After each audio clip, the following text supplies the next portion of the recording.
Bonjour à tous, écoutez, je vous accueille pour cette vidéo où on va parler du référencement et on va s'intéresser en particulier à la manière dont Google évalue la qualité de votre site. Alors vous savez, on va le voir juste après, que Google est ultra dominant dans le domaine des moteurs de recherche, en particulier en France, et que du coup c'est intéressant de comprendre ce que ce moteur de recherche Google attend de vous en termes de référencement.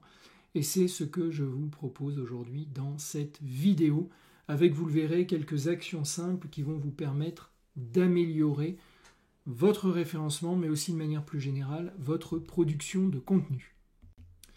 Alors d'abord, repartons d'une définition. Le référencement naturel, et on parle bien ici de référencement naturel, va regrouper l'ensemble des pratiques et des optimisations ayant pour but de faire apparaître votre site dans les moteurs de recherche et de gagner en visibilité pour un bon positionnement. Alors, de manière très schématique, très simple, quand vous allez sur Google ou sur n'importe quel moteur de recherche, vous allez taper des mots-clés, vous allez appuyer sur Entrée et il va vous afficher une liste de résultats. Le référencement naturel consiste à apparaître le plus haut possible dans cette liste de résultats pour augmenter nos chances d'être visités par la personne qui a fait cette recherche. D'accord ? On a coutume de dire que si vous n'apparaissez pas dans la première page de résultats de recherche, voire dans les deux premières, finalement, votre site n'est pas visible à travers des recherches sur des moteurs de recherche, précisons bien. Il y a d'autres manières d'être visible, mais là on parle de cette visibilité-là. Le gros avantage de cette visibilité, c'est que ça va vous apporter finalement un trafic presque gratuit, dans le sens où vous n'avez pas besoin à chaque fois d'aller faire une action pour chercher un visiteur. Il vient naturellement de lui-même en faisant des recherches, en vous voyant dans les résultats de recherche bien placés et en cliquant sur votre site. D'accord ? Donc c'est extrêmement intéressant dans une stratégie globale de visibilité. Et c'est ce que nous dit cette définition en disant que c'est une étape indispensable qui permet de pérenniser votre activité sur le web et d'assurer un trafic de qualité. Alors il y a deux notions qui sont importantes là. Pérenniser votre activité, c'est lié à ce que je viens de vous dire.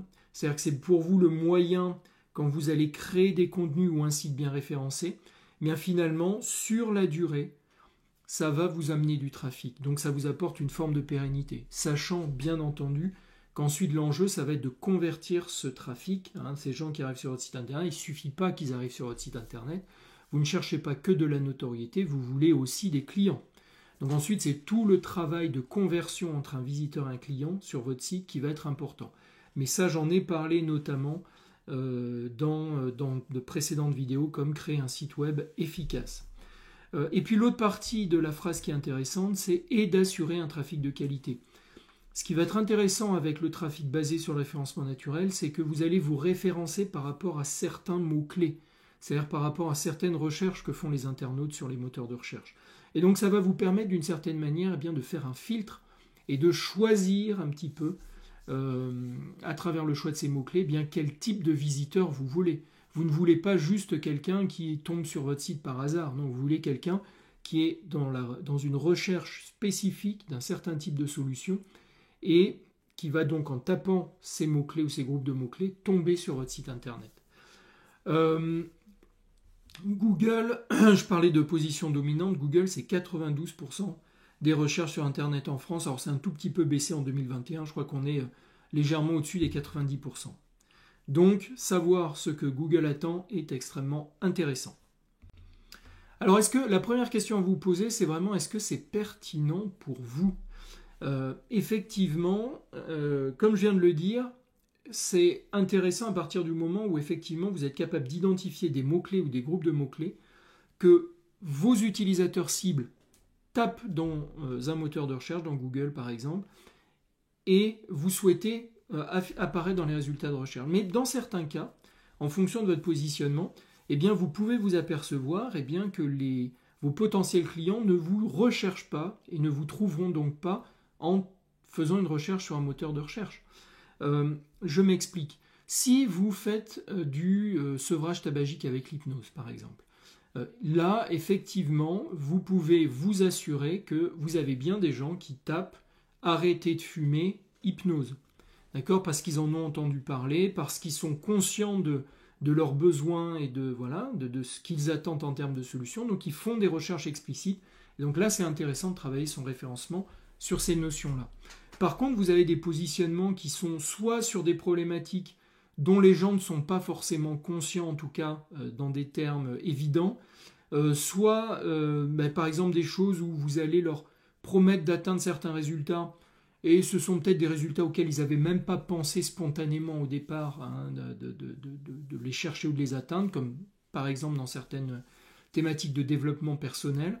Dans ce cas-là, si vous apercevez que ces gens, et ça nécessite évidemment une bonne connaissance de votre audience, de votre cible, et de la manière dont ils recherchent des solutions à leurs problématiques ou pour l'atteinte de leurs résultats. Si vous apercevez que les gens ne font pas de recherche, dans ce cas-là, ça ne servira à rien d'aller chercher le référencement naturel, vous comprenez ? L'autre cas aussi, que ce qu'on peut constater très fréquemment, c'est la problématique de la dilution, ce que j'appelle la dilution, c'est-à-dire vous avez certains mots qui vont être tellement génériques que finalement, vous n'êtes pas capable de vraiment cibler votre trafic à travers des recherches Internet. Imaginons que vous parliez de stress. Je vous donne un exemple. Votre positionnement est autour du stress. Allez essayer de se positionner sur les mots stress, sur le mot stress ou des mots associés, ça peut être très compliqué. Parce que les utilisateurs, quand ils tapent stress sur Internet, c'est peut-être pour chercher un bouquin de dev perso.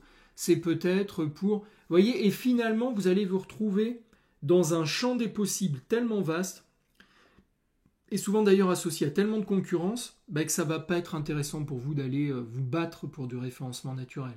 Parce que vous êtes en concurrence avec trop de monde, dans trop de contextes différents, et vous ne serez pas capable d'être suffisamment pertinent pour aller chercher du référencement. Donc ça, c'est une réflexion alors qu'il faut approfondir un petit peu, et puis vous avez des outils spécifiques pour ça, qui vous permettent notamment d'identifier ces mots-clés. Alors je peux citer Google Keyword Planner, donc le planificateur de mots-clés de Google, gratuit.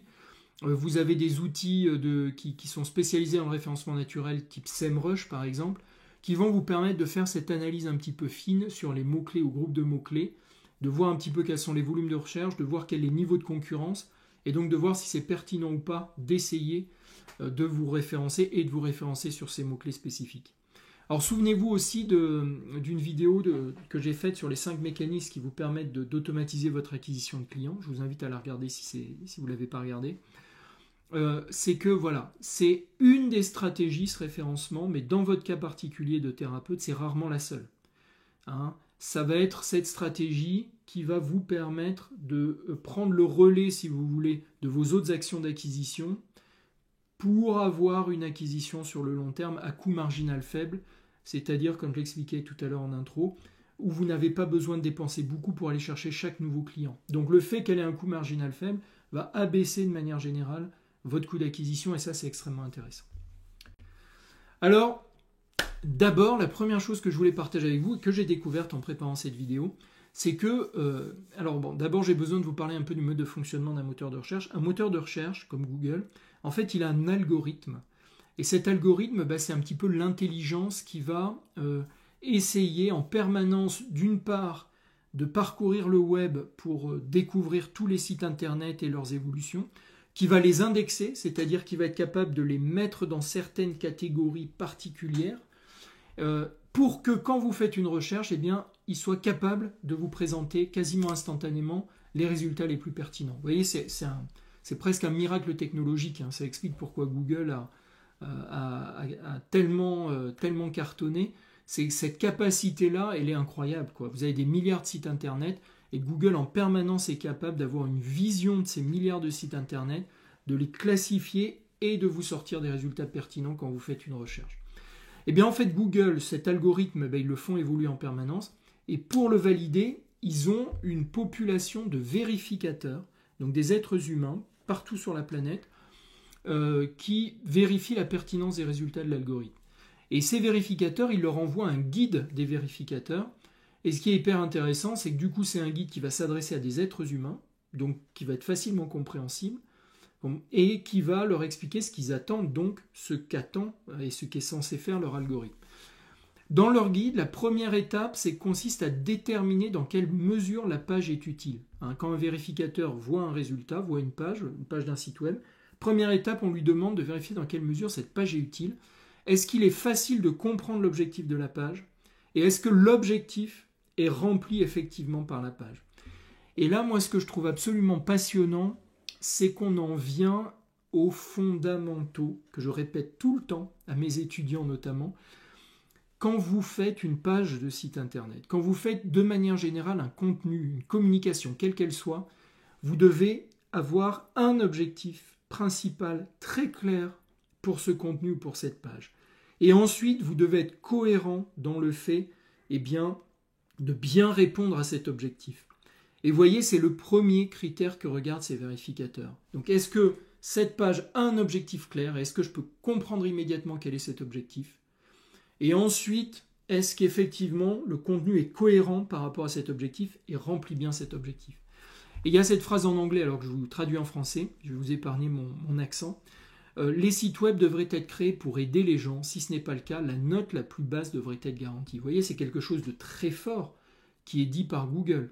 Si votre contenu n'aide pas les gens de manière concrète par rapport à un objectif donné, la note la plus basse devrait être garantie.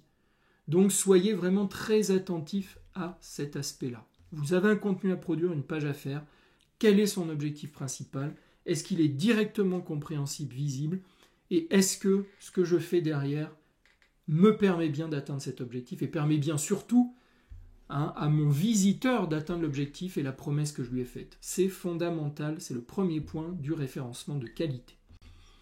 Deuxième étape consiste à identifier si le contenu n'est pas nuisible pour le lecteur, en particulier pour les secteurs YM, YL. Alors YM, YL, pour Google, ça veut dire Your Money, Your Life.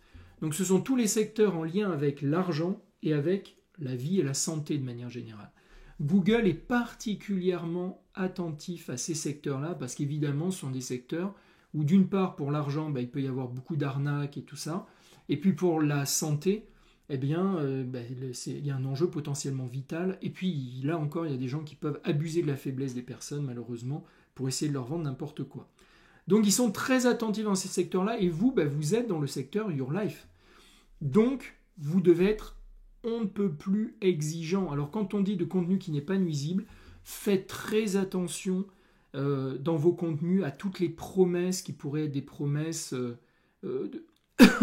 qui sont trop ambitieuses, où vous n'êtes pas du tout certain de pouvoir les garantir. Je parle de promesses en termes d'amélioration de la santé ou de guérison, ou de choses comme ça.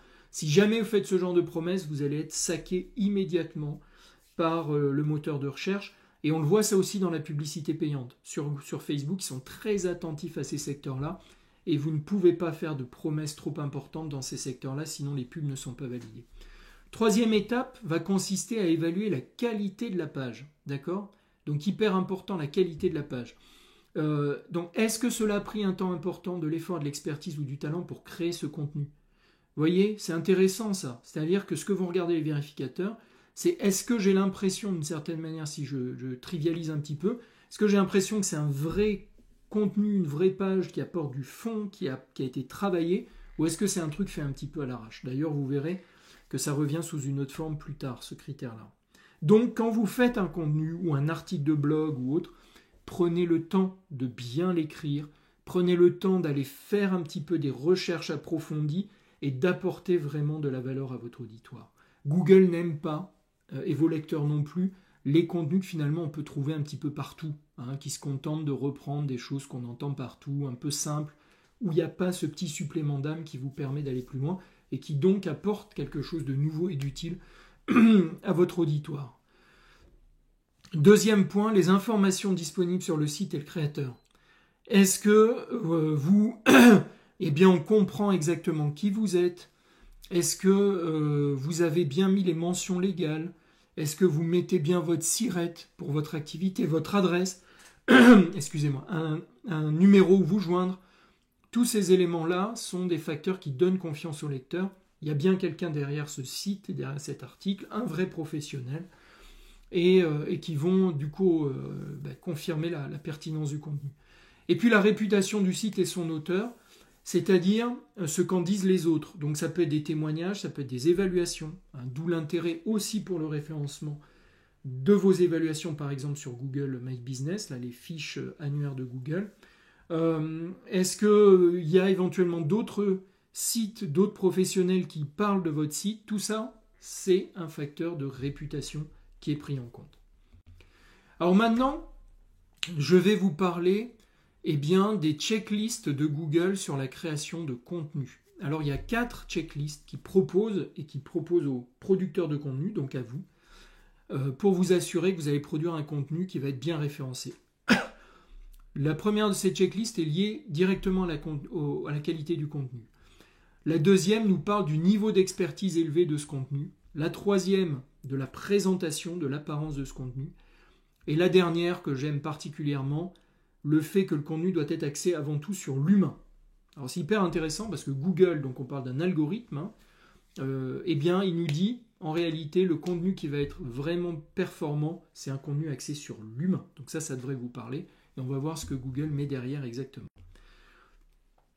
Contenu de qualité pour Google. Est-ce que votre contenu fournit des informations véritablement originales? Donc on vient d'en parler de ce truc-là. Comprenez bien qu'aujourd'hui, avec la pléthore d'informations qu'on a, créer et écrire le énième article bateau, entre guillemets, sur un sujet, c'est pas intéressant. C'est intéressant pour personne, même pour votre lecteur, il va tomber dessus, il va se dire, ok, d'accord, cette personne parle de ce sujet-là, ce qui est quand même un bon point, hein. Si vous avez un positionnement et que vos contenus sont bien cohérents avec ce positionnement, c'est déjà quand même un signal intéressant. Par contre, en termes de référencement à proprement parler, ça ne va pas vous aider. C'est juste le énième contenu un peu bateau sur le sujet. Si vous apportez quelque chose de nouveau, donc vraiment, le conseil que je peux vous donner, c'est qu'à chaque fois que vous produisez un contenu, donc demandez-vous clairement quel est l'objectif de ce contenu, répondez bien à cet objectif pour le lecteur, mais faites aussi en sorte que vous soyez capable d'identifier quelle est la nouveauté du contenu que vous proposez. Donc parfois, c'est simplement s'inspirer d'un contenu existant, mais aller faire une recherche de plus, aller approfondir un certain axe. Vous voyez, essayez vraiment d'aller à chaque fois une étape ou deux plus loin que le truc un petit peu facile et spontané. Offre-t-il une description substantielle ou exhaustive du sujet? Ça, c'est hyper intéressant aussi. Et ça, c'est un autre conseil que je peux vous donner. Si vous avez un positionnement sur une thématique assez précise, ça peut être intéressant pour vous de produire un contenu de type un petit peu dossier, vous savez, comme on peut le trouver dans certains magazines, un dossier un peu complet sur le sujet, où vous allez aborder les différents axes, les différents points de vue sur ce sujet, vous avez bien creusé toutes les notions, un dossier qui pourrait faire un petit peu référence. Google adore ce genre d'éléments, puisqu'il se dit, si mes utilisateurs font une recherche sur cette thématique, j'ai un dossier, un article très complet, je vais leur proposer parce que ça va être génial pour eux, ça va être la porte d'entrée pour vraiment approfondir cette thématique-là sur laquelle ils faisaient des recherches. Et ça, voilà. Donc, il va vraiment valoriser ce type de contenu. Donc, je vous conseille d'en produire au moins un si vous êtes expert sur un sujet particulier. Fournit-il les informations réellement utiles et intéressantes? Donc là, on revient à l'histoire un petit peu du supplément d'âme, de l'originalité, mais avec cet axe d'utilité. Donc vraiment, faites en sorte d'être dans des contenus utiles. Ce n'est pas juste de l'information. Aujourd'hui, vous êtes thérapeute, vous apportez des solutions. Votre but, ce n'est pas juste que les gens s'informent de manière un petit peu comme ça conceptuelle. Il faut que ce soit utile, parce qu'il y a des conseils concrets, pratiques. N'oubliez pas cette dimension-là. Donc si votre contenu s'appuie sur d'autres sources, l'avez-vous simplement recopié ou reformulé, ou avez-vous apporté de la valeur ajoutée, une touche d'originalité? Donc ça, on en a parlé. Ça reprend et ça insiste sur ces critères-là. Ok ? Autre point, est-ce que le titre résume clairement le contenu de la page? Donc on revient exactement à ce qu'on disait tout à l'heure avec l'objectif qui doit être tout de suite compréhensible et posé, défini. Souvent c'est le titre qui fait ça dans un contenu, dans un article. Donc votre titre doit être explicite et doit résumer clairement le contenu de la page. Ensuite, le contenu en lui-même, est-ce qu'il utilise un langage approprié et non offensant? Donc faites attention, évidemment, aux offenses, entre guillemets, au langage un petit peu vulgaire. Tout ça, normalement, ça ne devrait pas trop vous poser de problème. Ça ne veut pas dire que vous ne pouvez pas faire preuve d'humour et tout ça, mais voilà, hein, on reste quand même dans un contexte professionnel. Est-ce le genre de page que vous aimeriez ajouter à vos favoris, partager avec un ami ou recommander? Alors ça, je l'ai mise en gras parce que j'aime beaucoup cette question-là. Ça vous oblige à prendre un petit peu de recul sur votre contenu. Et très clairement, vous devriez être capable à la fin de votre contenu de vous dire « Waouh, je suis un peu fier de moi ». Et très clairement, si moi j'étais tombé sur un contenu comme celui-là, bah oui, j'aurais aimé le mettre en favori, j'aurais aimé le partager. Vous devez arriver à ça, idéalement. Ce contenu pourrait-il paraître dans un magazine, une encyclopédie ou un livre en version papier? Là aussi, hyper intéressant. C'est-à-dire, est-ce que, effectivement, quand on arrive sur ce contenu, on se dit waouh, ouais, c'est costaud, c'est bien fait, c'est bien structuré, il y a de l'information qui est vraiment intéressante, avec des sources qui sont bien identifiées. Enfin voilà, hein, encore le côté professionnel, lisible, intéressant de votre contenu. Donc après, là, Google nous dit offre-t-il des informations plus pertinentes que les autres pages dans les résultats de recherche. Donc là, autre conseil, quand vous voulez produire un contenu sur une thématique, vous faites la recherche, d'accord, vous-même, sur laquelle vous voudriez apparaître dans les résultats, quoi. Et puis vous regardez ce qui existe aujourd'hui. Vous lisez les 3 ou 4 premiers articles sur ce sujet-là. Une fois que vous les avez lus, non seulement ça va vous apporter des informations dont certaines peut-être que vous ne connaissiez pas, que vous allez pouvoir reprendre, mais vous allez pouvoir aussi savoir comment vous pouvez aller plus loin pour faire la différence. Et ça, c'est extrêmement important. Alors ensuite, checklist du niveau d'expertise selon Google. Ça aussi, c'est hyper intéressant. Donc, le contenu présente-t-il les informations d'une manière qui suscite la confiance? Cite-t-il ses sources? Est-il en mesure de prouver son niveau d'expertise? Donne-t-il accès à une biographie de l'auteur ou fournit-il des informations générales sur les créateurs de la page?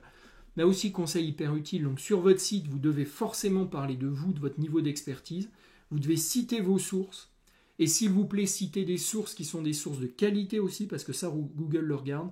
Il ne s'agit pas juste de citer, et d'ailleurs, ils le disent à un moment, Google, dans la partie spam notamment. Si vous citez des sources et que vous mettez un lien vers un contenu obscur qui est vraiment pas de qualité, ça va vous desservir. Donc, citez des sources de qualité et citez-les avec précision et justesse. Donc, prouvez votre niveau d'expertise. Donc, ça peut être vos diplômes, ça peut être tout ça. Et ça nous dit aussi que dans un contenu, dans un article, et vous savez que beaucoup de magazines en ligne, par exemple, le font, ben vous avez en bas qui est l'auteur de cet article.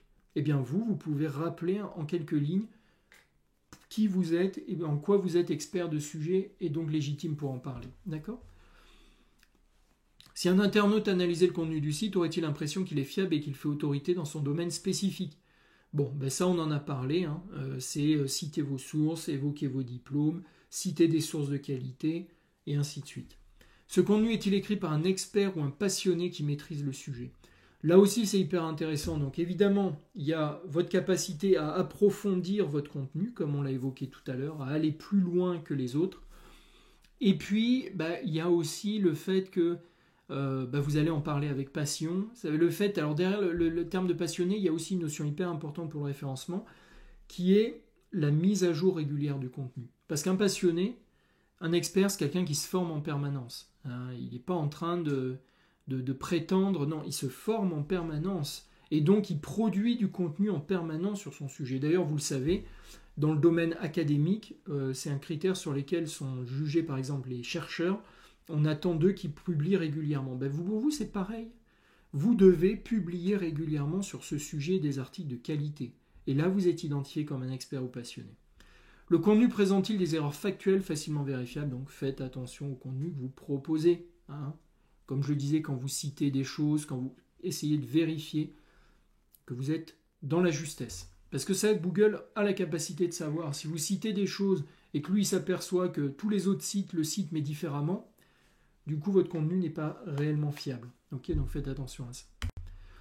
Alors, la checklist présentation sur Google, sur l'apparence de vos contenus. Le contenu présente-t-il des fautes d'orthographe ou des erreurs de style? Attention à ça, je le vois trop souvent, parfois même sur des titres, sur des choses vraiment très très très visibles. C'est parfois compliqué hein, quand on a la tête dans le guidon et qu'on est en train de produire une page de site internet ou un contenu. Donc il y a peut-être des fautes moi dans ce support, mais encore une fois, j'ai pas les mêmes enjeux que vous par rapport à la pérennité entre guillemets de ce contenu et l'importance qu'il a pour l'acquisition de trafic. Donc s'il y a des fautes d'orthographe ou des erreurs de style, pour comment l'éviter, faites-vous relire. Prenez votre texte, mettez-le dans un correcteur orthographique type Word pour éliminer au moins les grosses bévues. Un truc qui peut être utile, c'est de se relire avec un petit délai aussi. Ne vous relisez pas tout de suite parce que des fois vous voyez même pas les fautes, mais par exemple le lendemain, vous vous relisez. Et là, il y a des choses qui vont vous sauter aux yeux. Donc le contenu a-t-il été créé avec soin ou semble-t-il avoir été rédigé à la hâte? Donc ça, j'en ai parlé. Ça va se voir dans la structure, dans le travail d'approfondissement et tout ça. Le contenu est-il produit par un grand nombre de créateurs, sous-traité en grande partie ou encore diffusé sur un vaste réseau de sites? Donc faites attention, là encore, au fait de sous-traiter la production de contenu à des gens qui finalement vont vendre la même chose à tout le monde. Évidemment, pas de copier-coller, comme on l'a dit. Et puis, éviter aussi certains contenus de les copier-coller à plein d'endroits différents. Alors, on m'avait posé la question lors du live que j'ai donné à les étudiants. Est-ce que, par exemple, si j'ai une bio, quelque chose qui décrit mon activité, est-ce que je peux la mettre sur mes différents réseaux sociaux? Oui. Là, dans ce cas-là, il n'y a pas de problème. C'est votre présentation, votre bio sur quelques lignes. Vous pouvez très bien la répercuter à plusieurs endroits. Mais par contre, si vous produisez un article, évitez de le remettre peut-être ailleurs, sur un autre blog, sur un autre site. Enfin, voilà, originalité.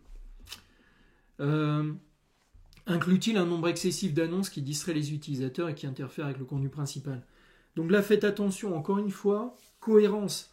Vous avez un objectif principal, reflété, on le rappelle notamment par le titre.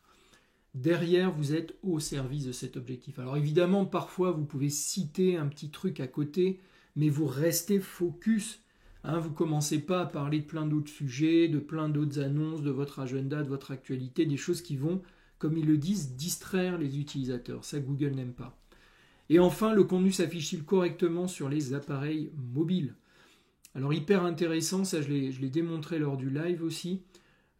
Pour avoir la vision appareil mobile sur un site, une page quelle qu'elle soit, vous faites bouton droit sur Google Chrome, vous faites bouton droit, vous avez un menu qui apparaît et en bas de ce menu, vous avez le menu Inspecter. Vous cliquez sur Inspecter et vous verrez que dans la partie centrale de l'écran, il vous donne une vue de votre site avec la possibilité de choisir est-ce que je veux voir à quoi il ressemble sur un iPhone 12, sur une tablette, un iPad et ainsi de suite.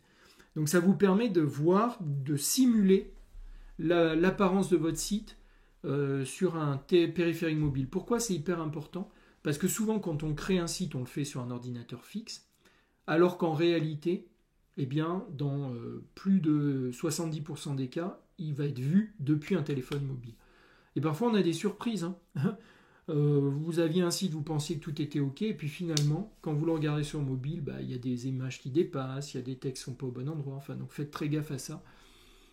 Mais en général, la plupart des outils de création de sites web vous proposent une visualisation mobile. Sinon, vous faites l'astuce dont je vous ai parlé dans Google Chrome, bouton droit, menu inspecter, et je regarde. Ah oui, quand vous faites ça, bouton droit, menu inspecter, comme je vous ai dit, souvent il peut y avoir besoin de rafraîchir, donc vous cliquez dans la barre de recherche qui s'est mise et vous appuyez en entrée, ça rafraîchit et ça vous remet la vision correcte. Des fois, c'est un petit bug entre guillemets du navigateur là-dessus. Et enfin, des contenus axés sur l'humain, hyper intéressant ça. De par votre entreprise ou votre site, avez-vous une audience existante ou ciblée qui trouverait votre contenu utile si elle s'adressait directement à vous? Passionnant ça. Là, Google en gros est en train de nous faire le coup du positionnement de votre activité. Est-ce que vous vous adressez bien à une audience ciblée? Est-ce qu'il y a de la cohérence entre cette audience et le contenu que vous proposez? Est-ce que quand on va voir vos réseaux sociaux, et Google est capable de le faire, est-ce que vous avez une audience? Après, on a tous démarré quelque part, vous pouvez commencer à construire, mais tout ça, ça va donner de la pertinence pour Google. D'accord? Mais là, encore une fois, ce n'est que la question du positionnement. Je me positionne sur une thématique précise avec une expertise donnée, et je suis cohérent, d'accord? Votre contenu démontre clairement une expertise et connaissances sans égale. Voilà, donc ça, on revient sur ce truc. On n'est pas là pour tricher. Vous vous positionnez, vous avez une expertise, vous êtes passionné par le sujet. Du coup, vous vous formez en permanence. Du coup, vous avez des connaissances sans égale. Votre site a-t-il un objectif principal? Oui. D'accord? On en a parlé. Un internaute qui lit votre contenu se sentira-t-il suffisamment instruit sur ce sujet pour atteindre son objectif? Là aussi, ne soyez pas avare dans les conseils que vous donnez. Il faut que le contenu soit utile pour l'internaute. Il ne s'agit pas uniquement de lui faire des promesses et de rien lui donner derrière. Il faut que ça lui apporte vraiment de la valeur. Et un internaute qui lit vos contenus aura-t-il l'impression d'avoir bénéficié? On revient au même sujet. Donc, au-delà de l'objectif que vous servez, de la thématique que vous adressez, encore une fois, demandez-vous que va en tirer de concret mon lecteur à la fin. Une fois qu'il aura vu ça, qu'est-ce qu'il en retirera de concret, de bénéfique pour lui? C'est une question simple qui peut vous permettre d'améliorer vos contenus. Alors il y a quelques autres règles que je vais parcourir rapidement avec vous parce que le temps file, qui sont un peu plus techniques. Ça peut être utile, notamment quand vous venez de le créer, de vérifier que votre site est bien référencé. Parce qu'au début, il n'y aura pas de magie, il ne va pas apparaître dans les premiers résultats tout de suite. Mais au moins, vous pouvez vous assurer en tapant cette commande dans Google, donc site l'URL de votre site, vous assurez qu'il est bien référencé. C'est-à-dire que Google en a bien connaissance. Si ce n'est pas le cas, c'est souvent que vous avez besoin d'attendre que Google ait pu faire son exploration et donc ait pu l'identifier. Donc vous patientez simplement. Ça peut être aussi parfois que vous n'avez tout simplement pas publié concrètement votre site. Vous avez l'impression, parce que vous bossiez sur votre logiciel, que tout était OK, mais en fait, il y a un bouton souvent publier.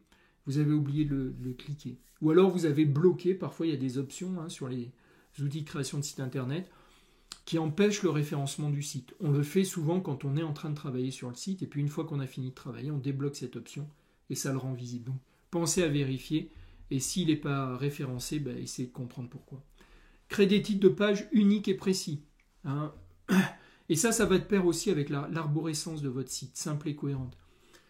Un autre conseil que je vous donne, essayez de dessiner sur une feuille l'arborescence de votre site internet. Vous avez la page d'accueil en haut, un peu comme un arbre généalogique si vous voulez. Vous avez la page d'accueil en haut et puis vous faites les branches avec menu 1, menu 2, menu 3, menu 1, sous-menu, et puis contenu. Ça vous donnera une vision d'ensemble sur votre site. Ça vous permettra soit de comprendre que la structure est mal foutue, de la simplifier. Et puis, dans cette structure, vous devez vous assurer que chaque page a bien un titre unique. Sinon, s'il y a des titres un peu similaires, c'est sans doute que c'est pas optimisé, que vous avez de la redondance et qu'il faut essayer de rationaliser un peu cette arborescence. Alors, la balise métadescription. Bon, ça c'est un terme un petit peu technique, mais en général, les outils de création de site internet vous permettent de le faire directement, de manière très simple. Ils vous disent, saisissez une métadescription. En fait, c'est une information qui n'est pas directement visible dans votre page quand elle s'affiche, mais qui est utilisée par Google pour comprendre rapidement, en résumé, le contenu du site. Donc c'est un facteur important pour lui. Donc cette balise méta doit résumer avec précision le contenu de la page. Encore une fois, comme je vous l'ai dit, en général, les outils de création de site internet vous permettent, vous comprendrez comme ça à quoi ça sert.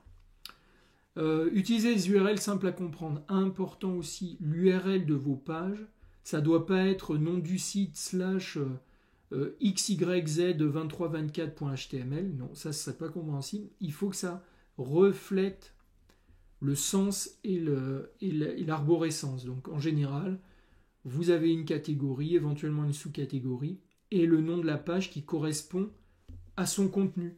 Par exemple, arrêt tabac hypnose.html. D'accord? Ça, c'est un nom de page qui est intéressant. Et là aussi, les outils de création de sites, en général, l'intègrent déjà. C'est-à-dire qu'ils utilisent le titre de votre page pour générer le nom de la page, très souvent. Donc il faut que le titre soit pertinent, comme ça le nom le sera. Utilisez des liens judicieusement. Les liens que vous allez mettre dans votre contenu, il faut que ces liens soient aussi explicites et cohérents avec le contenu dans lequel ils apparaissent. D'accord ? Et si c'est le cas, là, vous avez tout gagné. Et pointez, comme on l'a dit, vers des sites de qualité également. Attention à ça. Les images, on n'y pense jamais. C'est bien de mettre des images, mais il faut qu'elles aient le bon format, la bonne taille. C'est-à-dire qu'elles soient... Vous pouvez éventuellement les compresser. Alors, les bons formats, c'est en gros, c'est PNG, JPEG. D'accord ? PNG, si vous avez du texte pour pouvoir profiter de la dimension vectorielle, c'est-à-dire que le texte ne soit pas déformé quand l'image change de taille en fonction des affichages & co. Et JPEG, si vous avez une image de qualité sans texte, vous voulez de la belle, enfin voilà, un beau rendu. Et ces formats, sachez que vous pouvez sur Internet, vous tapez sur Google compression JPEG en ligne, vous avez des sites qui ressortent, qui sont gratuits, où vous pouvez glisser votre image JPEG et la télécharger beaucoup compressée. Donc mettez les formats compressés en vérifiant bien qu'il n'y a pas eu de trop grosse dégradation de la qualité sur votre site. Ça allège votre site, il sera plus performant, il s'affichera plus vite et c'est hyper important pour le référencement, ça aussi. Vous devez mettre un nom du fichier de l'image qui soit descriptif. Là, c'est pareil, si vous mettez par exemple quelqu'un qui est en train d'écraser un paquet de cigarettes, si vous faites de l'arrêt du tabac, ben, l'image, elle ne s'appelle pas img2425.jpg, non, elle s'appelle arrêt tabac hypnose.jpg, là aussi, d'accord. Google lit le nom des fichiers images. Et la balise alt, donc là, c'est quand l'image ne s'affiche pas, que verra l'internaute, donc il faut définir cette balise alt, et que là aussi, elle soit explicite, qu'elle soit cohérente avec le contenu. Adaptez votre site au mobile, on en a parlé. Voilà, donc là c'est un petit peu en synthèse. Donc utilisez des titres pour structurer votre page sans en abuser. Hein. Donc encore une fois, pensez à ce modèle d'un article d'un magazine ou d'une encyclopédie, un titre général et puis éventuellement des sous-titres, mais pas beaucoup plus, quoi. Hein. Il ne faut pas abuser des titres. Rendez votre site intéressant et utile avec des contenus qui vont toujours un petit peu plus loin, hein, qui apportent réellement des choses à votre lecteur.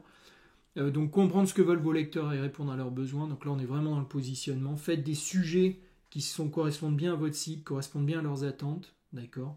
Google va regarder notamment le temps de lecture de vos contenus. Si les lecteurs, quand ils tombent sur votre contenu, ils le parcourent, ça les intéresse, c'est une info qui intéresse Google.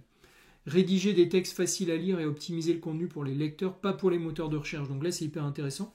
Google en gros nous dit, ne bossez pas pour moi, bossez pour vos lecteurs. Et si vous bossez pour vos lecteurs, bien vous serez bien référencé. Parce que c'est aussi mon objectif que mes lecteurs, mes utilisateurs aient un contenu de qualité.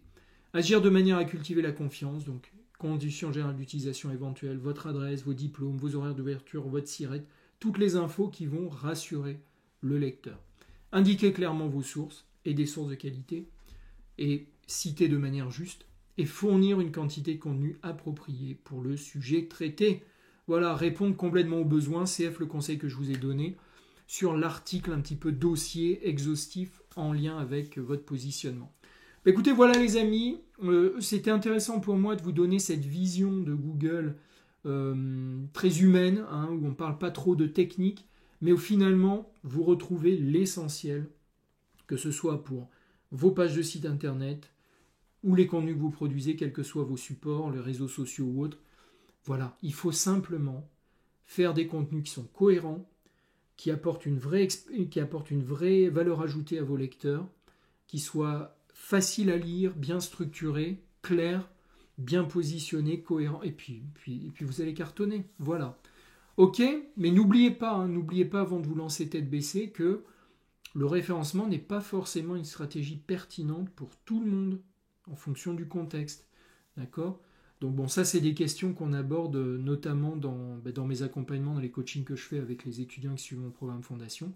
Mais voilà, en tout cas là vous avez tous les éléments, la vision de Google, donc à vous de jouer et voilà, soyez authentiquement passionnés, formez-vous et donnez du contenu de qualité à vos lecteurs. Vous serez nécessairement, si ça fait partie de vos objectifs, bien référencé. Voilà les amis, à bientôt.